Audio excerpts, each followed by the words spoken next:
તારીખ 28/5/2024 રોજ જિલ્લા સેવા સદન ખાતે નિવાસી અધિક કલેક્ટરશ્રીના માર્ગદર્શનથી સેવા સદન ખાતેની વિવિધ કચેરીઓમાં ફરજ બજાવતા કર્મચારીઓ તેમજ અધિકારીશ્રીઓની આરોગ્ય તપાસ માટેનો મેડિકલ કેમ્પ યોજવામાં આવ્યો હતો. તારીખ 28/5/2024 રોજ જિલ્લા સેવા સદન ખાતે નિવાસી અધિક કલેક્ટરશ્રીના માર્ગદર્શનથી સેવા સદન ખાતેની વિવિધ કચેરીઓમાં ફરજ બજાવતા કર્મચારીઓ તેમજ અધિકારીઓની આરોગ્ય તપાસ માટેનો મેડિકલ કેમ્પ યોજવામાં આવ્યો હતો. મેડિકલ કેમ્પમાં કુલ 153 કર્મચારી અધિકારીશ્રીના આરોગ્યની તપાસ કરવામાં આવી હતી, જેમાં 20 કર્મચારીઓનું ડાયાબિટીસ અને 17 કર્મચારીઓનું બ્લડ પ્રેશર પ્રાથમિક ધોરણે વધારે જોવા મળ્યું હતું.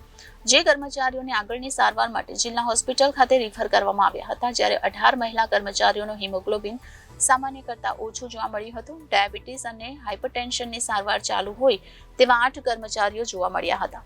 આ કેમ્પમાં ડાયાબિટીસ અને બ્લડ પ્રેશર જેવા રોગોને નિયંત્રણમાં રાખવા અને અટકાવવા માટે દરરોજ 30 મિનિટથી વધુ શારીરિક પ્રવૃત્તિ કરવી, યોગ, પ્રાણાયામ કરવા, નિયમિત ભોજનમાં મીઠાનો ઓછો ઉપયોગ કરવો, વ્યસન ન કરવું, તેલવાળી વસ્તુઓનો ઓછો ઉપયોગ કરવો, વજનને નિયંત્રણમાં રાખવું વગેરે આરોગ્યલક્ષી માર્ગદર્શન આપી કાઉન્સેલિંગ કરવામાં આવ્યું હતું. દરેક વ્યક્તિએ વર્ષમાં એક વખત બ્લડ પ્રેશર અને ડાયાબિટીસની તપાસ કરાવવા અને જરૂરિયાત મુજબની કાળજી રાખવા જણાવવામાં આવ્યું હતું. Reporter Ghanshyam Shri Vadher, Janadesh news, Devbhumi, Dwarka.